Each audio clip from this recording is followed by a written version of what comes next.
teams are going to struggle with dealing with. So, you know, you got Gold Coast that are blitzing, and Spartans looking like it's a hard show. So we'll see how that continues and plays out. Another blitz here.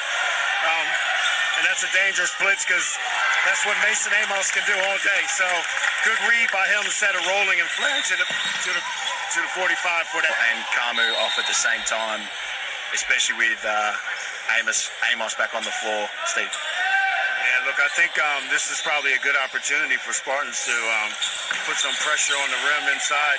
I don't know if they have that same physical presence with the two boys out. So we'll see how they play it. Looks like they're going to a post action as we talked about. Yeah, right on cue. Good call, Braden. Good move there from Amos as well. Just use his length to rise up over above. Turnouts with a side on ball. So then turn the corner. They wait for the foot violations not coming from the refs.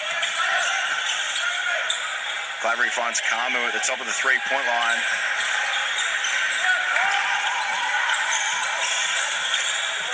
Might put the good defense again from Gold Coast. They're doing a great job of being vertical on these drives from Spartans. As Amos answers back with a three. As we see Spartans with a tech foul. The three's Amos' strength. By the looks of it, doesn't look like it's Kamu's strength. So we might have found the one thing that he hasn't done well so far, Steve. Yeah, look, the thing is, like, you know, Gold Coast had a momentum shift, a big, strong move by Kamu inside, and then the next two possessions, you go turnover, then three. Like, what happens to the old days? Go back, if it's not broke, like, keep going to the well. Yeah, I'd like to see Kamu get a little bit closer to the basket, so it leads to a run out. So. Yeah, I think especially when you've got other guys on your team like, you know, Jalen Blanchard who can shoot as well. If you're throwing it into the post every time and he's going to work, eventually they're going to have to make an adjustment and double down on that, and it opens things up for your shooters. So it'll be interesting to see what Coach Steve Kerr does going down the stretch, but nice move there. Was that a three? And a nice move there from Mason Amos. He's capable of making those moves at such a, you know, big stature. Yeah, look, so it's a clear message. So Mason, when Kamu was out of the game, he went inside. Now it's a clear strategy that they're stretching Kamu out on the floor. And clearly he's not able to defend Mason out on the three-point line because Mason's getting his way, getting clear looks. And he's definitely a big that can stretch the floor and shoot it. So it'll be interesting to see what Gold Coast do out of this timeout. Yeah, as we mentioned right now, Spartans with a 7-point lead, probably just executing better on the offensive end, leading to better shots so far. But they have a 7-point lead with just over 5.5 minutes left, so we'll be back. But they stay with Amos and allowed Marty to turn the corner as they find Kamu going to the basket.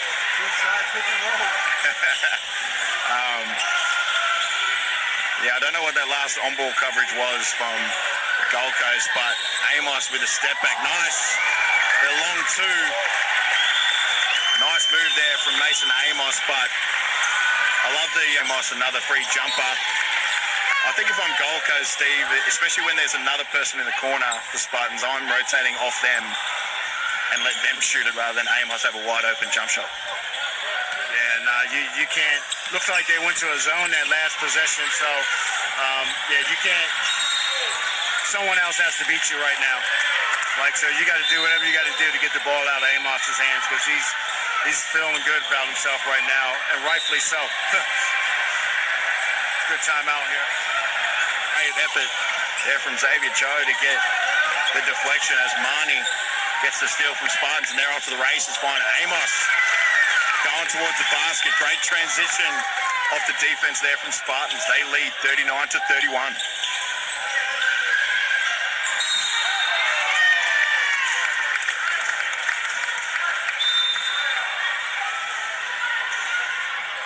This is a situation also, Steve, where I'd probably like to see Matt Arthur back on the court. I think as a sort of true point guard, he got him through some things early on and I was able to create for others. And I think Gold Coast at the moment getting stuck in that sort of situation where everyone's trying to create at the moment, and it's leading to some iffy shots and some leak outs from Spartans. So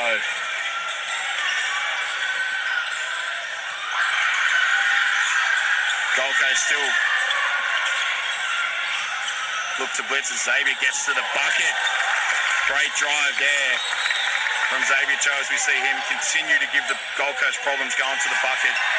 Probably got to play him for the shots, Steve, rather than the drive. Or the other way around, sorry. Yeah, look, Xavier Kamu, that guy, he needs to touch the ball. Maybe a Mason and get a two-man game action going there. What's your thoughts there? Yeah, I agree. I think the good adjustment from Gold Coast has been their sort of quick showing that staying with Amos when he's involved in the on-ball, but when it's anyone else, they were blitzing. So I think if Spartans, we mentioned it a little bit towards the end of that second quarter, you need to keep the ball in the hands of the guys who are going to do some damage. So I don't want anyone else setting an on-ball apart from Amos. If it's me, and I don't want anyone coming off it unless it's Marnie or Xavier for me. So keep it between the guys who can create for their teammates and themselves. Straight away we see that good find, good move there from Amos. I think O'Neill had good help, but Kamu went away from the double and Amos made him pay as we see Kamu turn the ball over.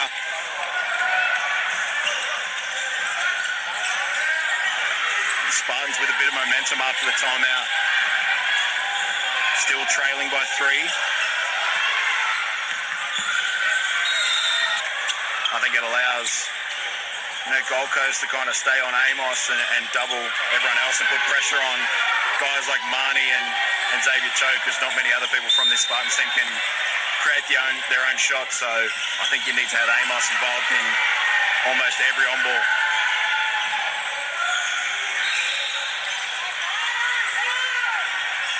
Isolation here for Amos, gives it up to Marnie, launches the 3, knocks it down. And we've seen several plays like that from Spartan.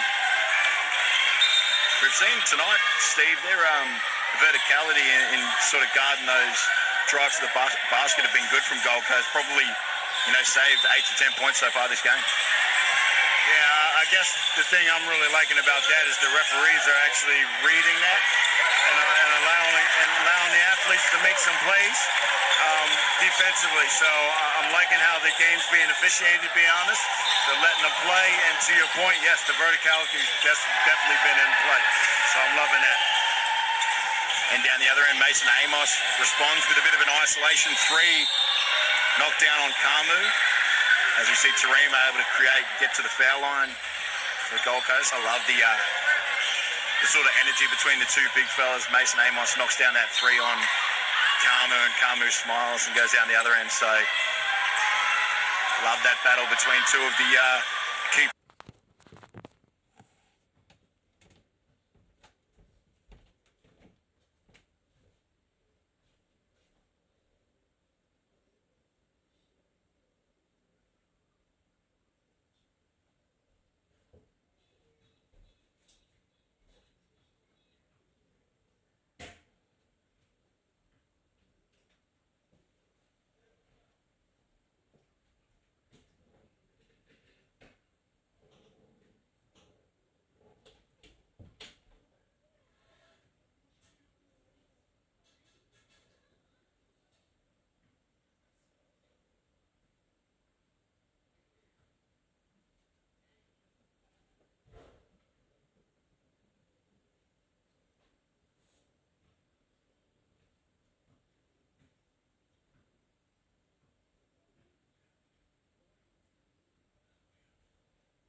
Turn in the corner, and if they're not, that's layup city. So as you get good find there by Clavery, Jalen Blanchard knocks down the 3. That's a great find by Liam Clavery in transition, Steve. Great play, great unselfish play. That's just recognizing who your shooters are. Very unselfish play. I don't know, if I'm Spartans, I'm probably looking at getting Nelson back in the game. Because when he was in the game, he asserted himself defensively. And you're going to need some stops. It's great basket by Money. Way to come back and attack the rim. Yeah, I agree with you on that, Steve. I don't think the other guards, apart from Xavier and Marnie, have given you too much, apart from Nelson, like you said, especially defensively, and that allowed him to get out and get in transition and get some easy buckets. So if I'm playing anyone else with this group, like you said, to me, it's Nelson and seeing what he can create defensively, because just his hustle as well. He's getting on the boards, getting on the floor, getting deflections and stuff like that. May be able to shoot the rock. I think the biggest thing is, we spoke a little bit about it, is realising what you want to give up. And over the years, it's probably changed. These days, you're happy with probably a contested layup, reverse layup, rather than a wide open three in the corner. Old days, you probably live with, teams shooting the three and live or die from the perimeter. So the way the game's changed, you live with mainly the mid-range jump shots or contested layups. So I don't want to keep beating this drum, but I'm just really surprised that they haven't made Blanchard put the ball on the floor. Like, he's getting catch and shoots. Like, that's what he does. He's like doing some Clay Thomas stuff right now. Like, make the guy put the ball on the floor. To his credit, he's getting ready. He's shot ready, and he's letting it fly. And his teammates are doing a great job of finding him. I think the other thing he's done well too is get free off some sort of scrambled play. Like he said, a guard-to-guard on ball, and they were late on the switch. Made himself available off an offensive rebound, so he's done some good.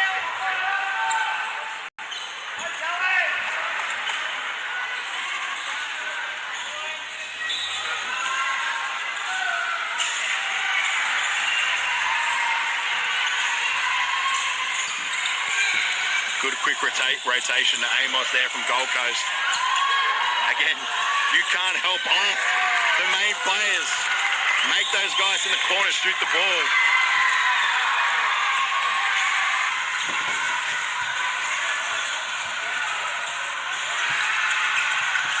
And I think to your point, I think this is the point where I'm putting Nelson back in. I think the only guy who looks like he's been able to guard people full court and sort of create some deflections or turnovers. That's a good hit there from Spartans. That's a guy I probably want to shoot the ball, and he knocks it down. You've got to live with that, so you can't take away everything. So good defense there from Gold Coast, but a good response there from Spartans. But lucky to get away with O'Neal turning the corner. They find Gio in the transition, gets hit, but no call forthcoming, and Mika Vicona gets teed up. I've been really happy with the refs across the games today, but you can't check Mika because you missed a call down here. Unless he swore, which is fair enough, but I think there was definite contact down here. What do you think, Steve? Yeah, look, I think there was contact. In full disclosure, obviously we don't know what Mika has said, but, I guess, these referees kind of have to evaluate the situation. Game, time, emotions, a lot of contact. Unless there was some profanity that came out of Mika's mouth, I think you got to give him a little bit of, hey, settle down, coach, and then play on. Seemed like a quick one to me. But that basket pushes it out. I believe that's 99-88. 94-88. I'm keep tripping with these scores, Steve.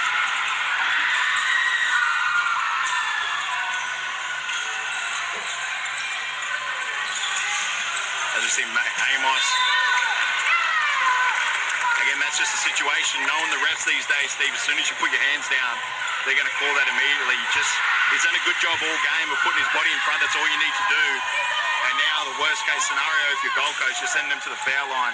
The clock stops and they're able to reduce this 6-point lead. Look, I like the pressure, the urgency Conley showed, and not giving up the three. But to your point, he's got to get his hands out. He's got to move his feet. He's done a great job most of the game in doing that, and just got to be better down the stretch in that situation. But we'll see if Spartans come out with some extended pressure here.